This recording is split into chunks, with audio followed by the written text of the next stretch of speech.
yang paling tidak baik adalah kebohongan. Kenapa? Karena kebohongan itu yudhilal wujud, bisa menyebabkan perkara-perkara yang tidak benar.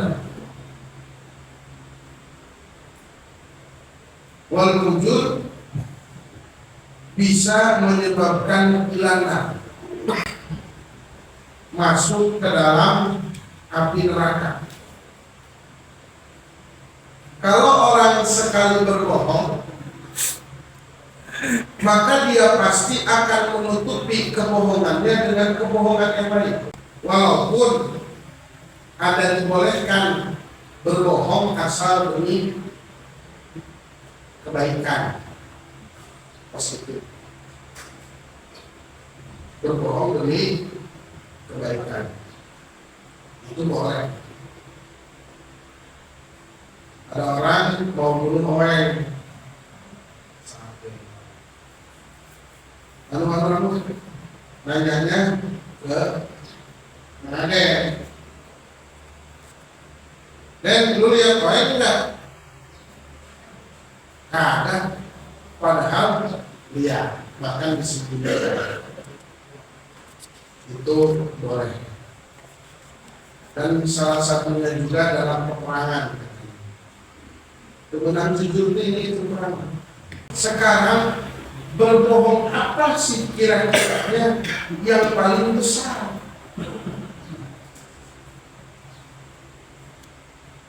Bohongin ikan sih masih enteng, ya kagak dosa. Gimana bohongin ikan? Ya itu, pura-puranya kan dikasih utang, nggak taunya pengen kita makan, pengen kita konsumsi. Itu bohong. Ada lagi bohong yang tidak yang berakibatnya biasa. Ada lagi bohong yang berakibat luar biasa. Bohong yang berakibat huru hara, macam-macam lagi. Apa itu? Paling berbahaya adalah bohong. Nah, mana lagi bohong yang paling berbahaya? Adalah berbohong yang berakibatkan kerusakan terhadap diri sendiri. Salah satunya mana? Berbohong yang seperti itu. Berbohong yang seperti itu adalah contoh orang-orang yang mengatakan ini wajib, harus dilaksanakan, tapi dia tidak melaksanakan. Orang-orang yang mengatakan ini haram, jangan dilaksanakan, tapi dia melaksanakannya.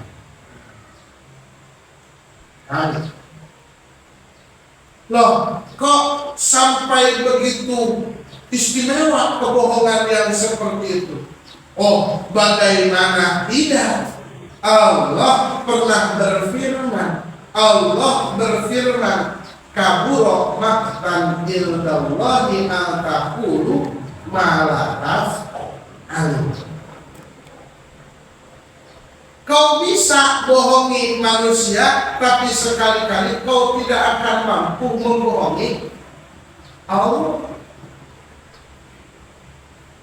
Fa idza khalau ila sayatinihim qalu inna ma'akum innama nahnu mustahzi'un.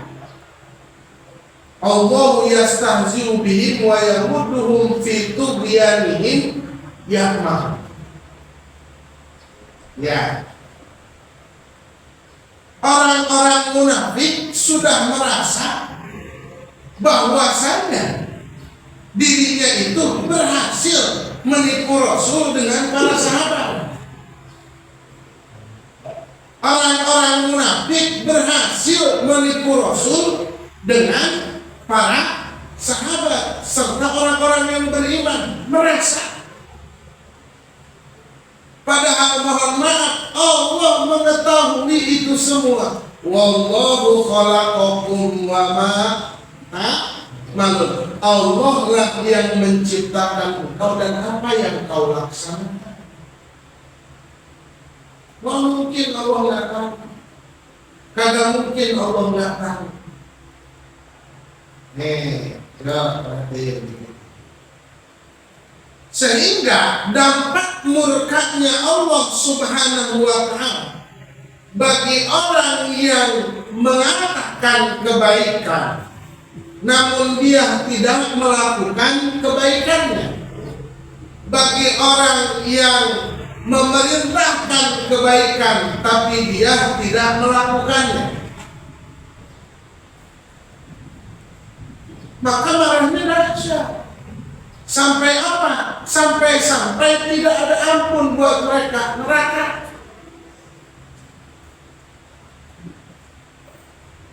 Bahkan para jamaah sampai apa? Sampai orang yang seperti itu mendapatkan siksaan terbesar.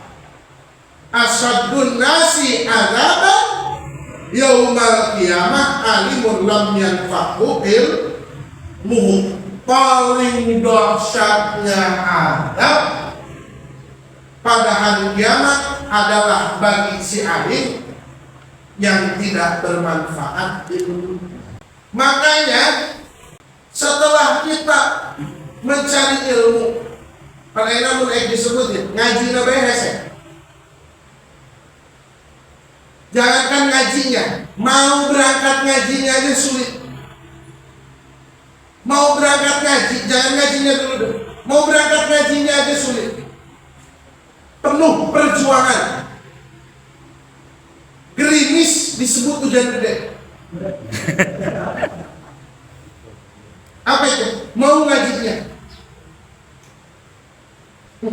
Ya. Gerimis. Duh, berangkat kan? Hujan gede. Berarti kalau ini kok berangkat? Coba orang yang dari bawah. Ustaz, ada Ustaz begitu lagi. Ustaz, ngaji yuk. Al-Hikmat, hujan. Coba bangun air menawar. Menawar ya. Hujan terobos. Lumayan sampingan. Alhamdulillah, masuk. Sebut ya. Alhamdulillah, masuk. Wah, Ustaz hujan udah nanti. Oh enggak. Ya Allah, ya Rabbi. Mau ngajinya sulit, ngajinya sulit, dapat ngajinya, dapat hasil ngajinya sulit. Berikutnya apa lagi yang sulit? Menjadikan manfaat ilmu. Manizdada ilman walam yazdad hudan lam yazdad minallahi illa. Tinggal kita perhatikan saat ini, ketika makin bertambah ilmu, makin merasa dekat enggak sama Allah. Makin bertambah ilmu, makin tambah takut enggak sama Allah. Macam-macam. Ada yang belum takut sama sekali, akhirnya jadi ada getaran-getaran takut dikit-dikit. Atau takutnya lebih nampak lagi. Maka mohon maaf, banyak zaman sekarang tabakur fil ilm. Ilmu bos umum. Tapi mohon maaf, ketakutannya sama Allah tidak ada. Bahkan banyak zaman sekarang, mohon maaf ya, bukan menyinggung orang-orang alim yang justru agar dirinya yang dikenal oleh si murid, lain hayang ngawaukeun murid, nah Gusti Allah sengaja seakan-akan dirinya kenal aku. Aing teh hebat ngomong agama, aku tuh hebat berbicara agama, aku tuh hebat baca Quran, aku tuh aing gimana? Kenapa? Nanti setelah adabnya pedih,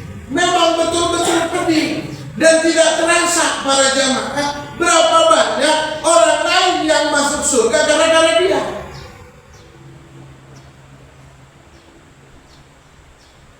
Ternyata itu boleh dimbang-bang lah kira-kira di alam dunia. Hah? Allah, gak nyangka saya.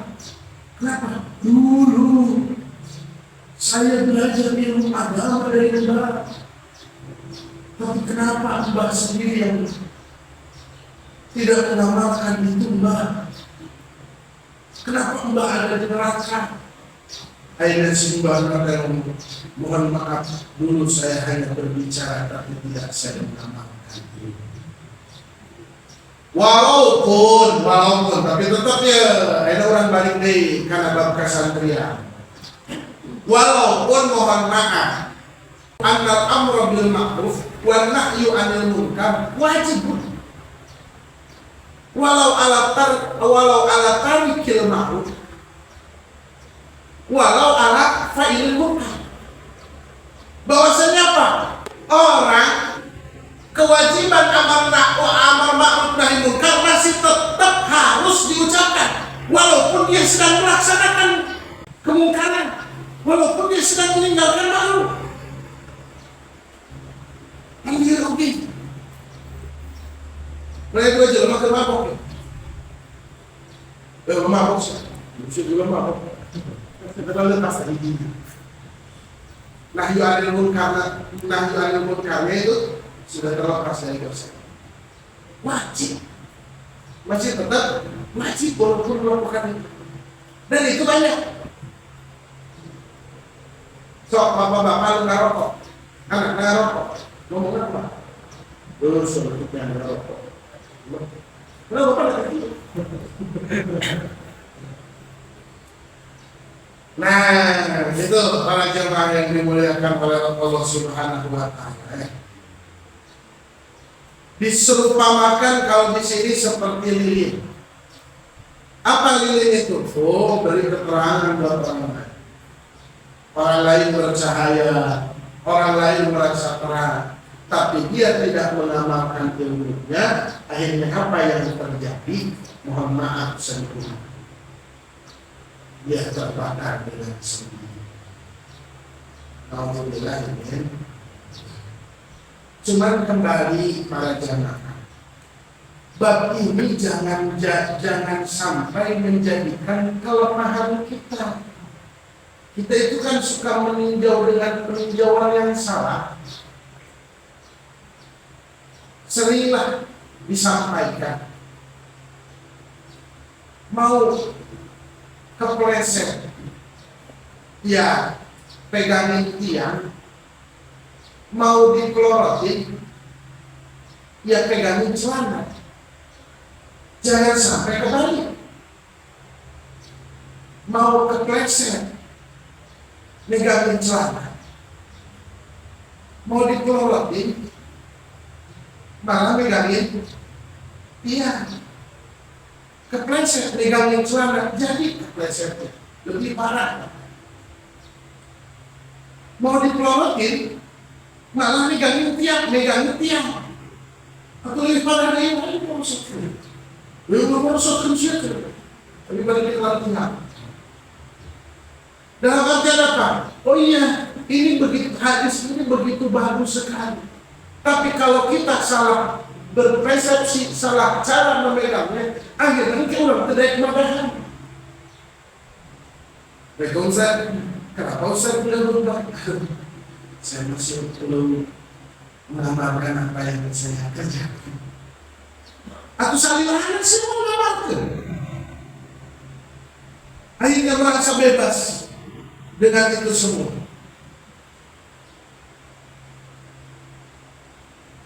Kadang-kadang kekeren dia, bagian batur ngomong di komentar. Karena apa? Macam-macam orang yang dengerin ilmu. Macam-macam. Satu, ada yang murni, pengen dapat ilmu. Dua, udah punya ilmu, tapi pengen dapat tambahan ilmu. Yang ketiga, nungguin kekurangan. Yang ketiga, nungguin kesalahan. Itu orang-orang yang dengar ilmu. Satu ada orang kosong aja dia Pak. Hadir ke majelis taklim teh, pengen apa? Dengerin ilmu. Biar apa? Biar dapat ilmu. Kenapa? Saya nggak punya ilmu sama sekali. Ada lagi kamu apa? Nambahin ilmu. Kan kamu udah tahu, nggak apa-apa. Siapa tahu dapat tambahan, walaupun saya sudah tahu. Atau kayak mengkaji dayat, abah legok dan lain.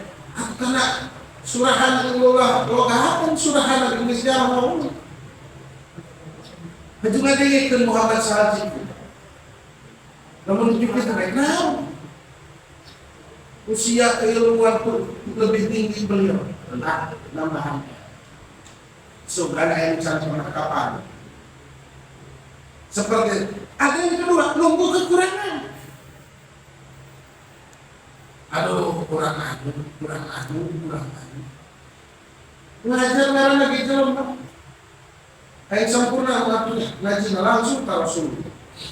Yang ketiga apa? Nunggu kesalahan. Tunggu ada kesalahan. Baru jadi bahan pembicaraan. Ustaz itu. Aduh, aing mesti habis. Aing pasti itu Nah, jadi kembali lagi para jamaah yang dimuliakan oleh Allah Subhanahu wa taala, kita jadikan hadis ini justru sebagai pacuan untuk kita yang sudah mendapatkan ilmu, walau mungkin belum terlalu banyak. Kalau saya ini kan mungkin wa ma itu minal ilmi illa qalil. Allah masih dan aku tidak memberikan daripada ilmu kecuali qalil sedikit. Ayo orang pelanggaran sampai itu asal aku sekarang awak. Jadi panggil pakai ustaz itu. Kadang-kadang misalnya kalau saya ini singgung karena kita ustaznya. Itu pakai nyari lah.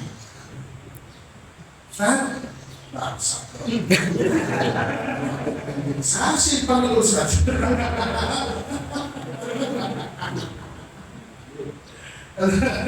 Ya Allah, ya Rabbi, Masya Allah, Tabarakallah. Wa itu minat ilmu apa? Sedikit. Nah, sedikit ilmu kita sampaikan. Setelah kita sampaikan, kita amalkan. Makanya setan itu selalu bertingkah. Satu, ngeganggu orang yang mau cari ilmu dengan bikin alasan segala macam diri segala. Saya belajar. Setelah itu, ketika belajar, setan ngeganggu lagi. Bikin nggak betah, jangan dengerin dan lain. Enggak, saya harus dengerin. Setelah dengerin, didapetin ilmunya, setan masih tetap ganggu. Jangan amalkan, atau jangan sampaikan, karena engkau tidak akan mampu mengamalkan. Ini pada fannya masing-masing. Karena kalau secara keseluruhan, antakulu malataf alu lir kenebal. Contoh terakhir, misalkan saya ketemu orang kaya raya yang duitnya miliaran, saya nyuruh sama si kaya tersebut, mohon maaf Pak Haji, tolong Bapak Haji limpahkan hartanya sebesar 1 miliar. Kata Pak Haji langsung kabur makan dan doakan aku melakukan. Besar kemarahan Allah, yai kau mengucapkan yang tidak kau laksanakan. Nah, maksudnya, ini lebih kita saudara sambil Aisyah pernah panjang, negara yang berarti. Jadi tidak ada oke, harus sama mau. Aku mah boleh kamu urusan, dah ayam aja begitu bang. Para jamaah yang dimuliakan oleh Allah Subhanahu wa taala. Intinya, mudah-mudahan kita bisa mengamalkan ilmu yang kita dapatkan. Kita juga bisa menyebarkan ilmu yang kita dapatkan. Dan mudah-mudahan Allah hindarkan kita daripada al-taqulu malataf. Ada yang Allah wa iyyakum ajma'in. Assalamualaikum warahmatullahi wabarakatuh.